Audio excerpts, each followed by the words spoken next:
Last week, something big happened that doesn't happen very often. And I don't think it matters to a whole lot of people in this room. I'm going to try to express to you why it matters to me, but not necessarily everyone in this room. Does anybody know what sporting event took place last weekend? Stanley Cup, the Stanley Cup final. Did anybody watch Game 7 of the Stanley Cup final? Okay. I see a few hands go up, and that's perfectly fine. This is not an endorsement that you guys need to go out and watch the Stanley Cup final. But for a Canadian, what the Stanley Cup means is it's just when you get together with your family and you work on it when you, hockey was my life when I was little, and when you're playing in your front yard, like with the neighborhood kids, every time the puck is on your stick, if you're going like this and you're shooting, whatever it is, it's Game 7 of the Stanley Cup final. It's not just the Stanley Cup final, so it's a 7-game series. Whoever wins 4 games first wins the Stanley Cup. So I looked into it, did the math. It happens about every 5 years that they have a Game 7 of Stanley Cup finals. Why does that matter so much? Because both teams have won 3, and so it comes down to one game. All of the pressure of the entire year, and not necessarily just the entire year. This is the culmination for some people of what they've put their efforts into for their entire life. And if you haven't done that in a sport, maybe it could be difficult, but try to, just for a second, indulge my Canadianness, but try to wrap it around something that you've tried really hard for. And there were a number of storylines along with this, and I'm not going to get into all of them, but the one in particular, and what inspired me today for the talk, was Paul Maurice. Does anybody know who Paul Maurice is? No, I don't expect you to. It's okay. He's this guy from Sault Ste. Marie, Ontario, who probably when he was a kid dreamed of playing in the Stanley Cup final in a Game 7, because that's what a lot of Canadian kids do when he was a hockey player.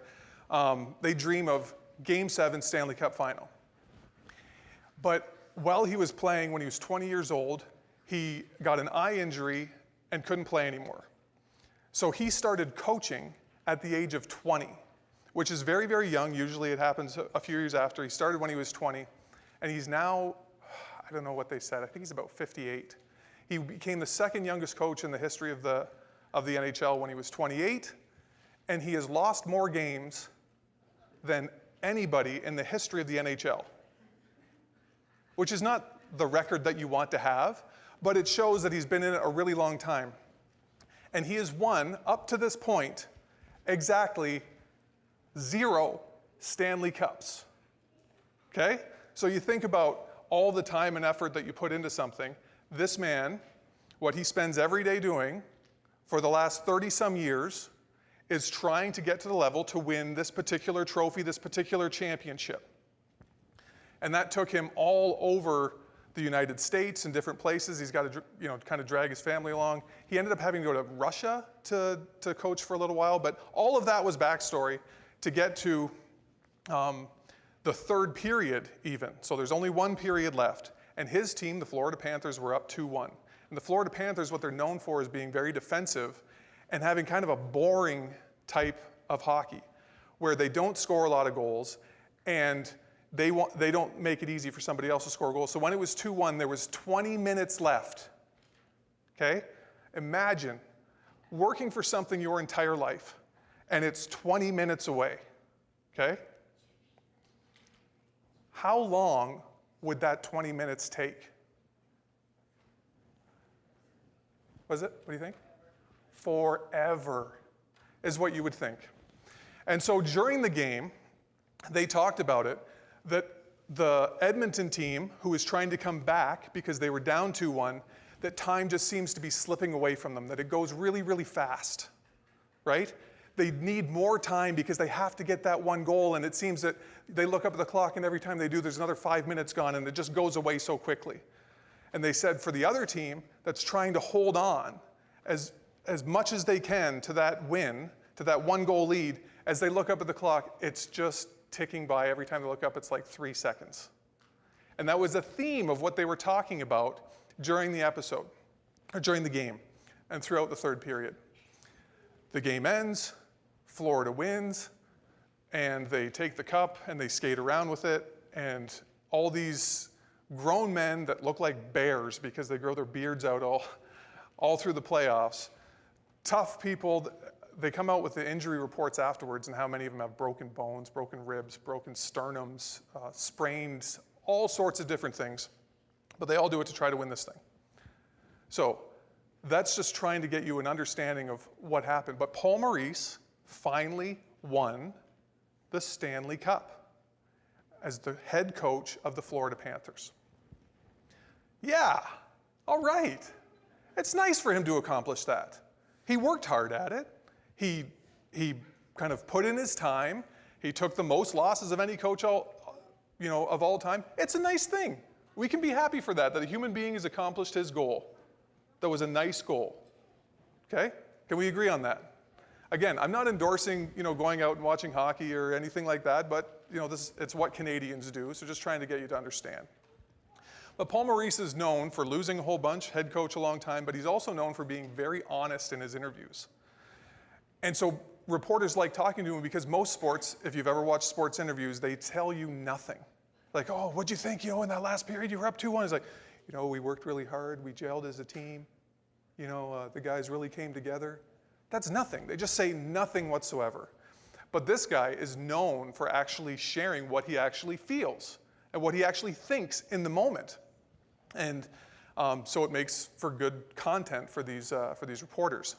And so he was being interviewed on SportsCenter, and this is what stuck in my head, is they brought up that narrative of time going really slowly or really fast, depending on the team. He goes, you've done all this, you were 20 minutes away, how slow did that period go? And at first, he started giving kind of the nothing answer. He goes, we've been practicing this all year long, we've talked about it since October, or since training camp and all this stuff. And then he stops and he goes, I wanted it to go slow. I wanted it to go so slow because when am I ever going to be in Game 7 again? And so, again, I'm trying to explain to you and trying to build up the gravity for this individual that at this time, all of his hopes and dreams had been to finally win this championship and lift the cup. But when he explained it, it was the journey. It was the journey itself. It wasn't just the end. And it really struck me because it was just a different perspective than what I had thought. Again, the announcers were saying, these people think it's going slow, these people think it's going fast, that's it. But for him, he wanted to live in the moment. He wanted to feel all the feelings. He wanted to experience all of these things because he had worked not just for the end, but for what he was experiencing right then and there. Okay? Does that make sense to you? We live in a society a little bit where it's like, okay, there's the goal, run to the goal, go get the goal, on to the next goal, all that kind of stuff. And so that's where it kind of just hit me and kind of struck me back that it's like, wow, this guy who is this close to the ultimate wasn't worried about getting to the ultimate. It was actually experiencing it in the now. And it really struck me. And I appreciated it, again, that somebody's actually being honest about their experience. And I knew that I had this sermon coming up. And because it struck me so much, I thought, well, what are some examples in the Bible that are like that, both for and against, and how it works with people? Because that's a different perspective. It's a different perspective of living in the now versus just attaining the goal. And I'm going to go to some very basic, very well-known Bible characters and talk kind of how it's related a little bit, okay? That's what I'm going to try to accomplish today. So, my favorite character in the Bible, I've said this many times from up front, I believe, is Peter. Okay? Peter, one of the disciples of Christ.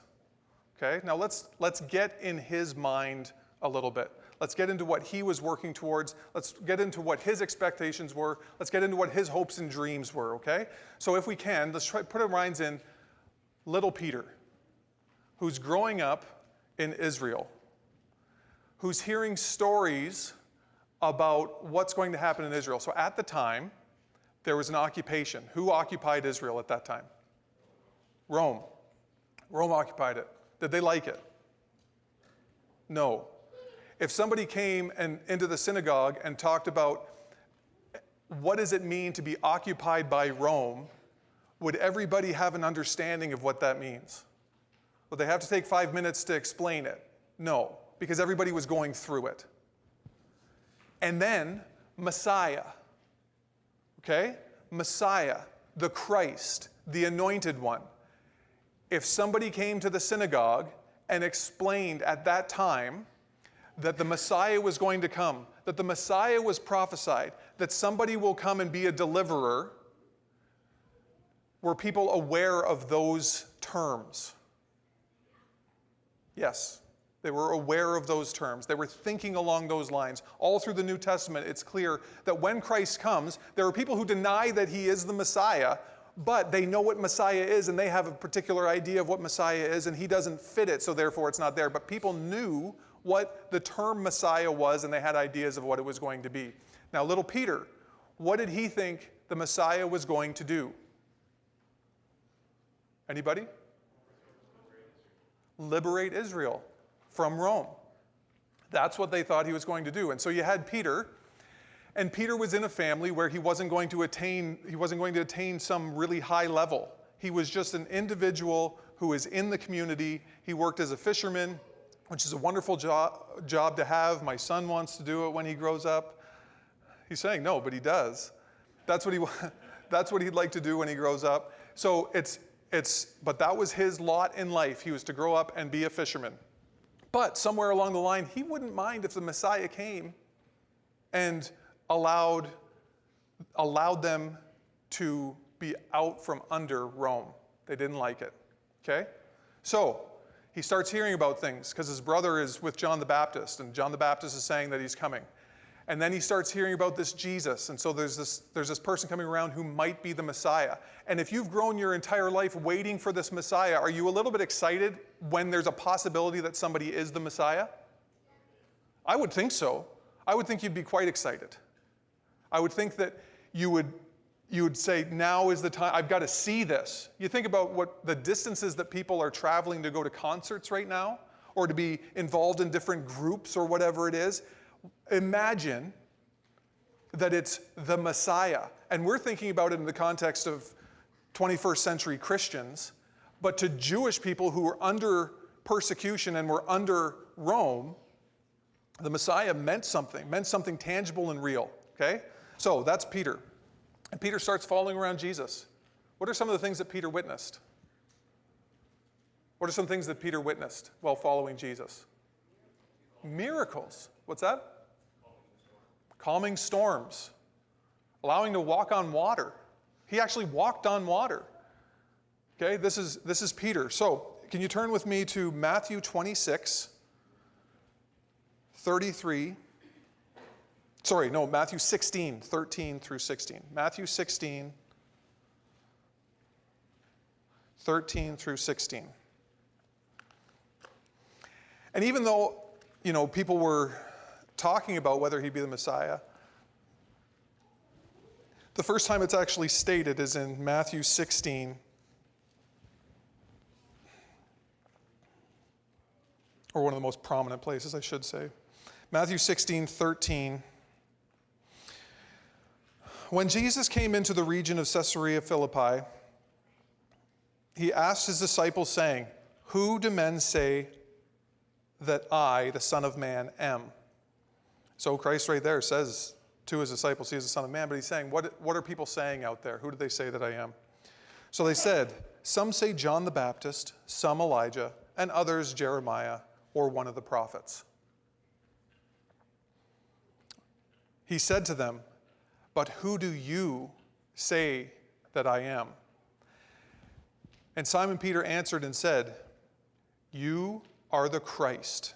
And that word there is, you are the Christ, you are the Messiah, you're the anointed one. That word that they use there is the term for who he is. You are the Christ, the Son of the living God. So, Simon believes. He states it openly. You are the one we've been waiting for. You are the one I've heard about since I was a little kid. You are the one that's going to do all of the things. And he's not saying that, it doesn't say that he said this, but in his mind, it's you are the Christ, which to him encompasses a whole lot of other things. Correct? He's saying, you are the one that's going to deliver us from Rome.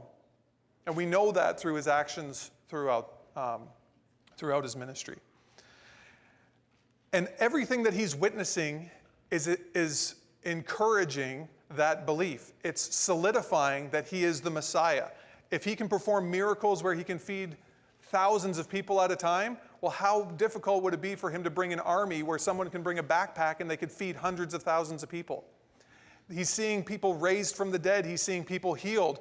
How much fear is an army going to have if their leader can raise them from the dead if they are struck down, or heal them if they are injured? If you had in mind that this Christ was going to do these things, that was going to take over the biggest military power that they had ever seen at that point, that was ruling over your people, all of the miracles that Christ was doing could enhance your belief of what he was going to do. Now, Christ spoke to his disciples at length over and over again about what his actual ministry was, about what he was actually going to accomplish, that he was actually going to die and rise again, that he was going to be under persecution, that they were going to be under persecution for him. But I don't think it was even registering. It wasn't even registering because in their minds, and I'm sure it did a little bit, and they were remembering it because obviously they wrote it down later on, but in their minds, it was all reinforcing their idea that, all right, we're going to take it, and maybe we'll even expand it. And maybe I'll be the governor of a particular region. Maybe instead of just being the fisherman that I thought I was going to be, and it was all of these ideas of what it was going to be. Peter had an idea of what the end was going to be, so much so that he wasn't even listening or being fully present in the presence of Jesus Christ, the creator of the entire world, because he had an idea of what it was going to be, and that's what he was interested in. As evidence, because it gets closer to the time where Christ is being crucified, turn with me to Matthew 26. And so it's going to be Matthew 26, 33 through 35.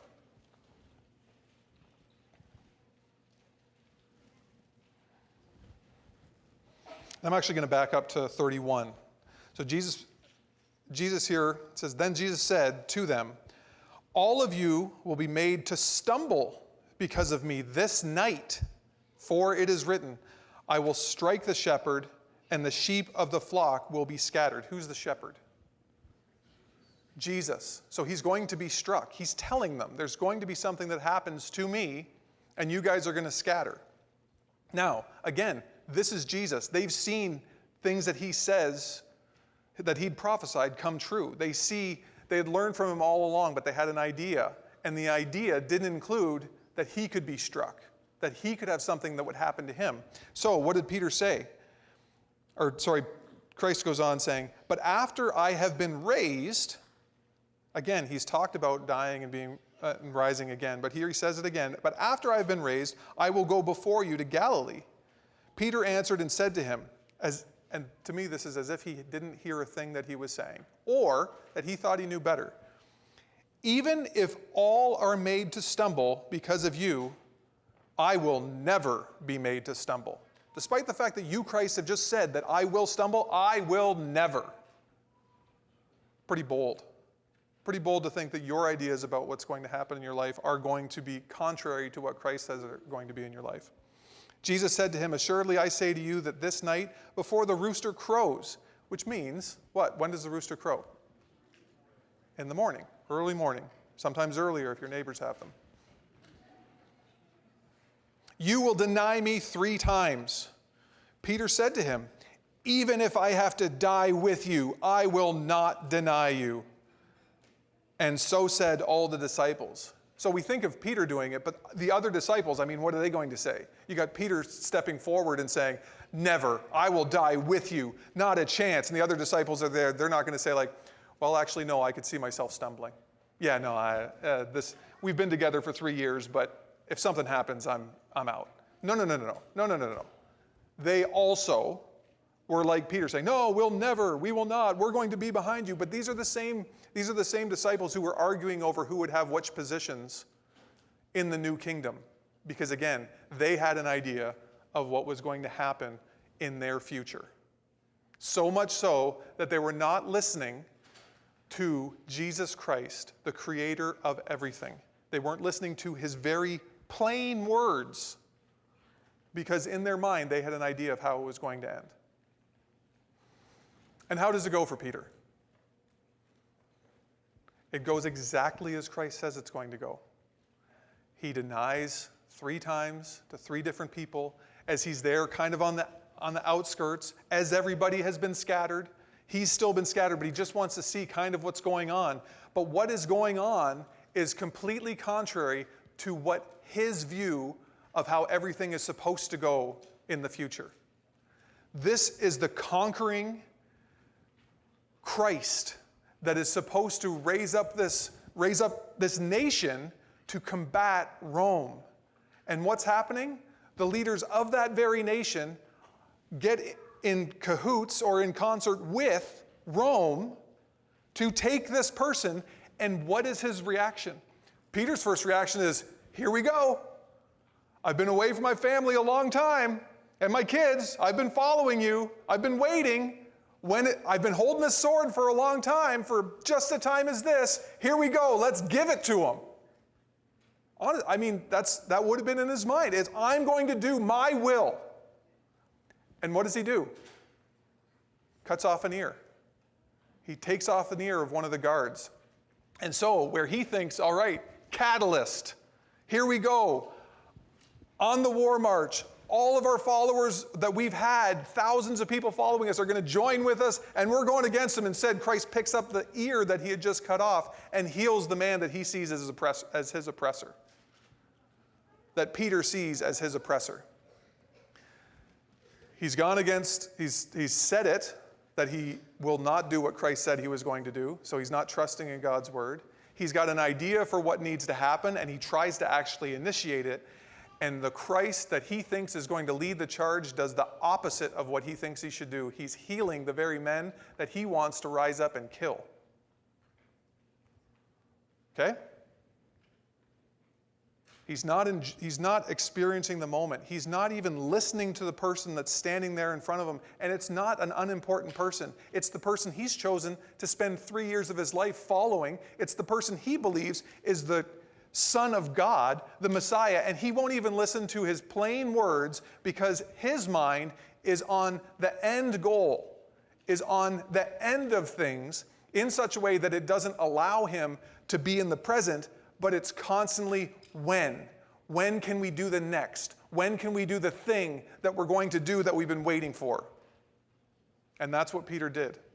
And that's why in that very time where what Christ needed most was somebody to be there with him, to have heard him, to understand the trials that he was going to go through, that he had clearly articulated to his disciples, probably in hopes that they would support him at the time, knowing, because he's Christ, knowing that they would scatter a little bit, but give him some support. What you have is them downhearted because Christ does exactly what Christ said he was going to do, exactly what he had to do. And you think about it as Peter. 3 years of your life away from your family, and I say 3 years of his life, but also what you've hoped for your entire life, he wanted that time to go quickly. He wanted that time with Christ where we're talking in a synagogue or where we're healing these thousands of people or where children are coming up. He wanted all that time to go quickly because he wanted to get to the end goal. He wanted the glory. He wanted his idea of what it was going to be. So I said it was going to be a couple different characters. So that was Peter. The other one, as famous as they get in the Bible, is David. David, on the other hand, how did he live? How did David live? It's remarkable.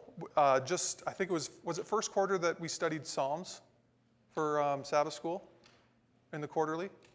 Or was it fourth quarter last year? Anyways, recently we were going through Psalms, and over again what it is how honest and how complete the Psalms are about the human experience, the ups and downs that people are going through, the praising God even in difficult times, but expressing the difficult times, the questioning God when things were happening to the people or to individuals. David really lived in the moment, and he experienced all the different emotions of human beings.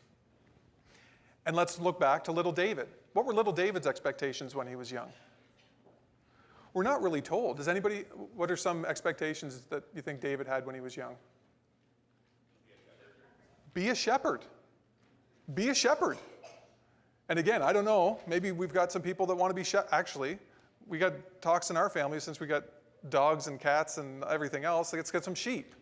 So some of us maybe you guys have been shepherds or shepherds, have these ideas of being a shepherd. Quick side is anybody when they're hiring a leader ever think, have they ever been a shepherd before? Because it seems to be throughout the Bible, and if we're supposed to follow the Bible, what you should be looking for is somebody who's been a shepherd for a time.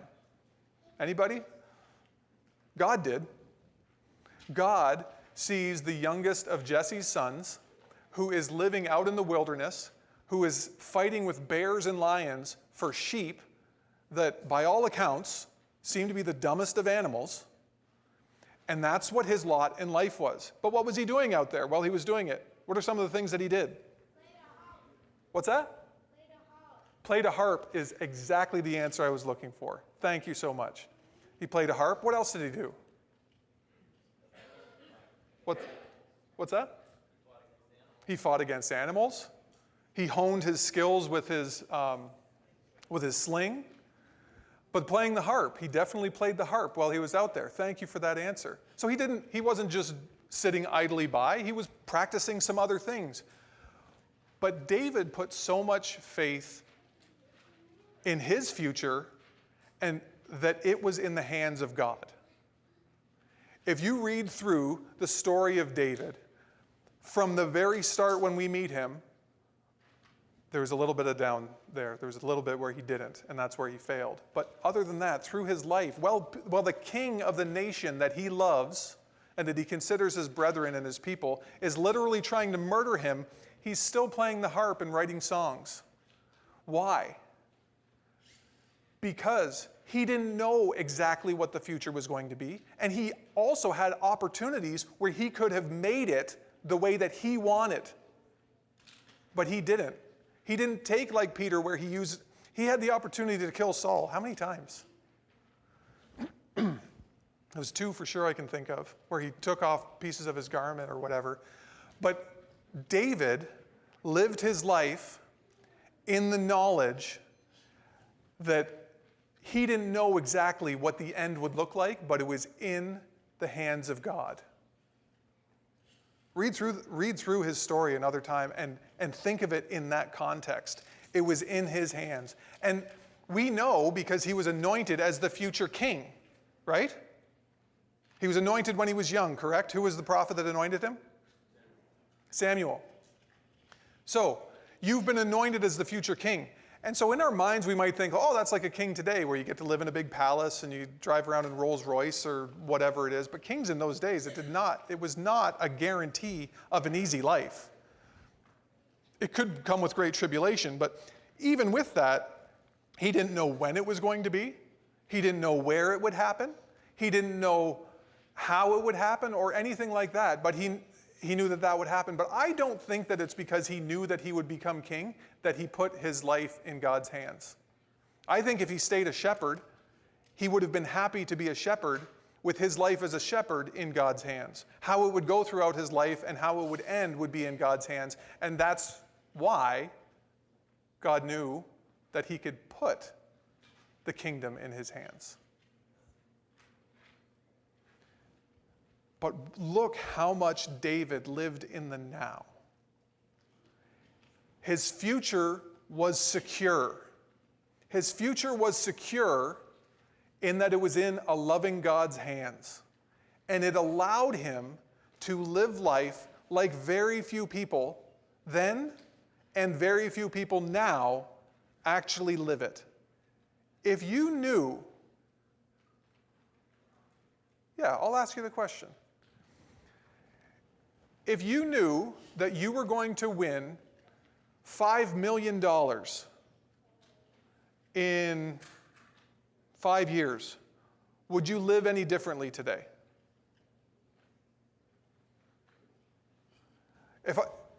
Okay? Inherit 5 million. Okay? We won't get into that it's some kind of lottery or something like that, or just found money, whatever, inherit it, that you're going to inherit $5 million in 5 years. Would you, I'm asking you, in the church today, would you live any differently than you live right now? That can be a bunch of different ways. Some people say possibly. Come on, people, let's be honest. Let's be honest. Thank you, Brian. Thank you, Brian, for his honesty in church today. That I can still count on people coming to church and being honest. He said, I would get a big tractor today. Yeah, because you're not necessarily saving the same way. It changes the way, when you know what the future holds, in any aspect, it changes a little bit the way that you act today. Correct? Correct.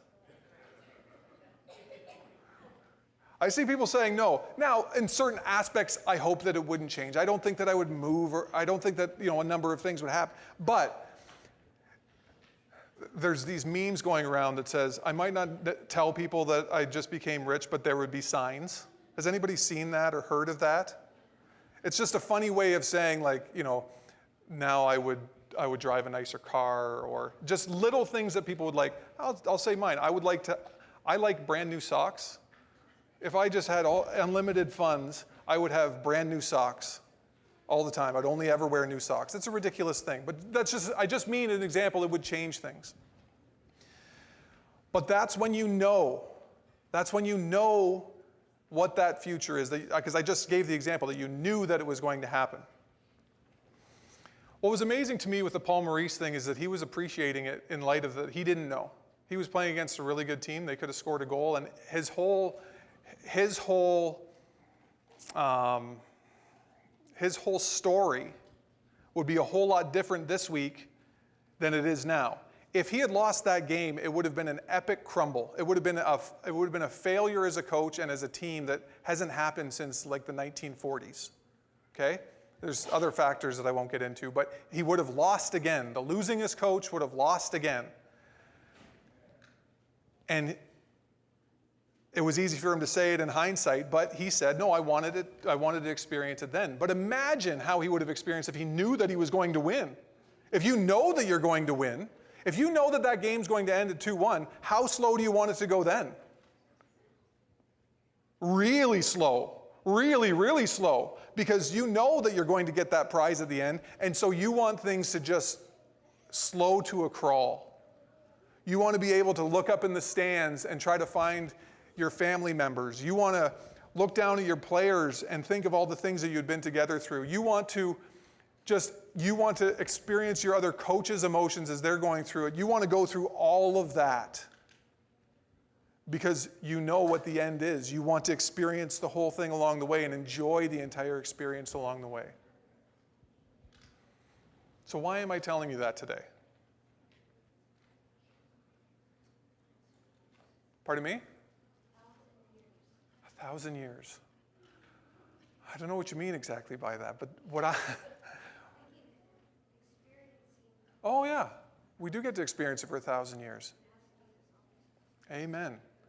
We do get to ask Jesus those questions. But today I'm talking to you about today. About today. Because what I was explaining in those scenarios is, what if you knew this? That's just one aspect. That's just $5 million. What if you knew this aspect? What if you knew that salvation was assured? Okay? What if you knew, as a Christian sitting here today, that in the end, however it turns out. Now, there are certain things that we know about the end. We know that a trumpet will sound and every eye will see and Christ will come back and that will happen soon. We know that. But exactly all the things leading up to it, do we know?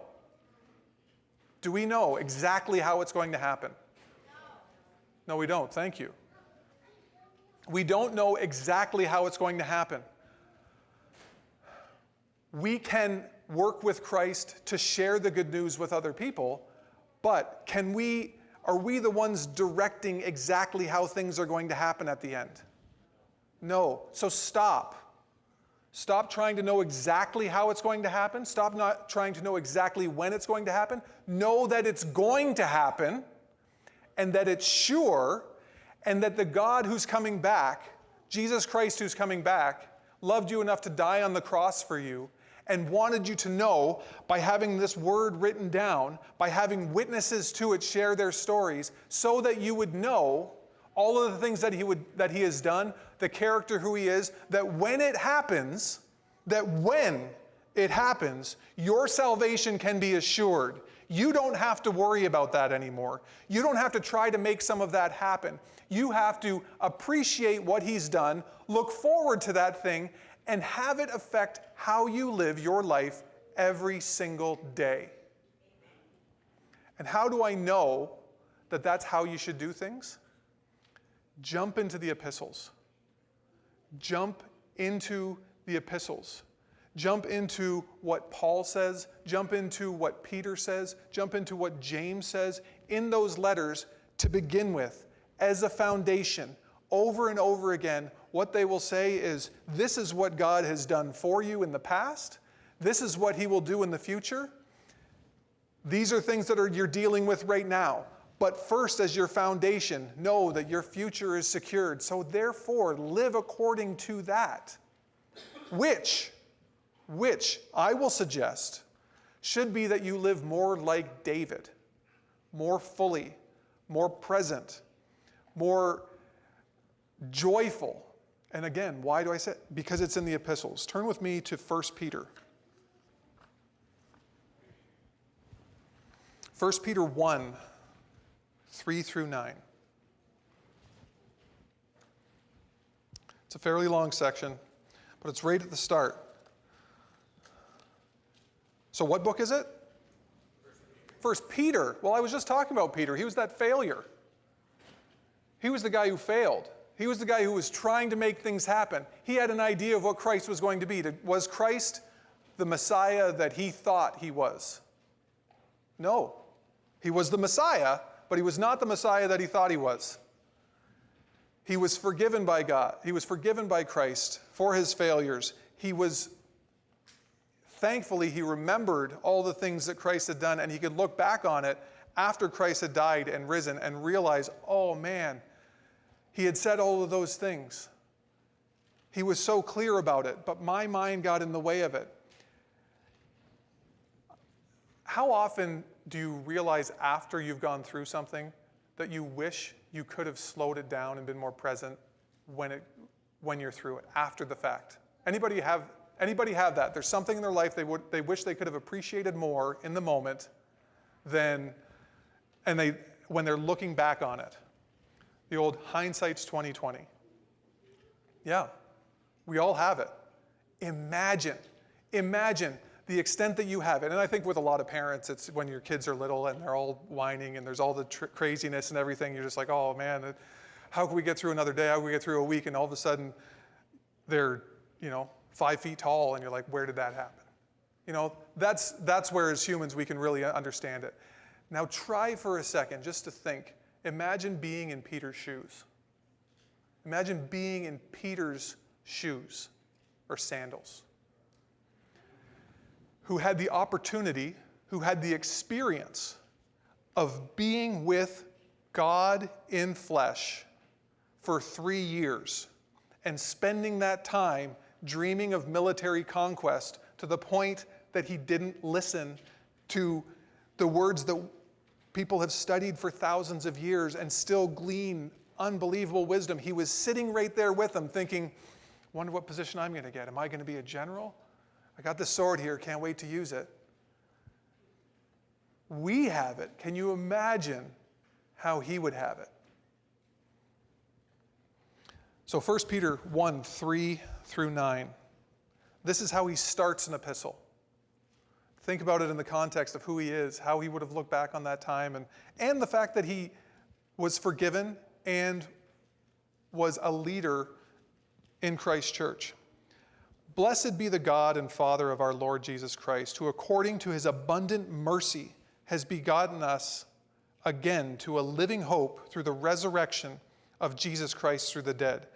We kind of read through that quickly, but the resurrection of Jesus Christ from the dead is an absolute miracle that he witnessed. He saw him dead, he saw him alive. So let those words sink in a little bit deeper than sometimes they do. To an inheritance incorruptible and undefiled, and that does not fade away, reserved in heaven for you, who are kept by the power of God through faith for salvation, ready to be revealed in the last time. In this you greatly rejoice. So you're rejoicing in what God's done, and that your future is an incorruptible inheritance, undefiled inheritance. That's what you know that you have. So in this, in knowing that, you greatly rejoice, though now, for a little while, if need be, you have been grieved by various trials. These people were going through trials. Understand that. We're all going through trials. I don't know what your trials are, whether they're big or small in somebody else's eyes. What they are in your life is what they are in your life. These guys were going through various trials, persecutions, sometimes persecutions like we can't even imagine. But again, he's talking about greatly rejoicing while still going through those. Various trials, that the genuineness of your faith, being much more precious than gold that perishes, though it is tested by fire, may be found to praise, honor, and glory at the revelation of Jesus Christ, whom, having not seen you, love, though now you do not see him, yet believing you rejoice with joy inexpressible and full of glory, receiving the end of your faith, the salvation of your souls. That's how he opens it.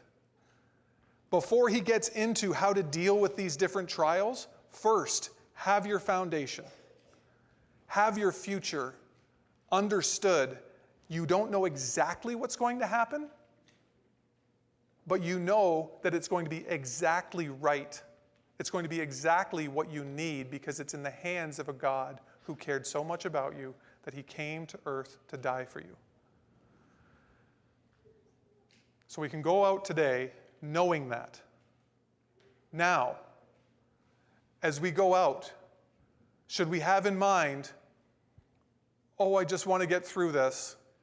Oh, I just want to get through this day. Again, I'd point to Al a lot, but Al talks about the praise that he has in the midst of suffering.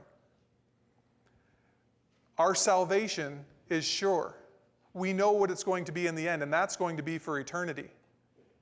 The things that we're going through today are trials, are real things. Again, read through the Psalms. David was living in the moment, but he was dealing with the bad and the good, all of those things. He felt them. He had questions for God, all that kind of stuff, no doubt. But at the end of it, there's rejoicing.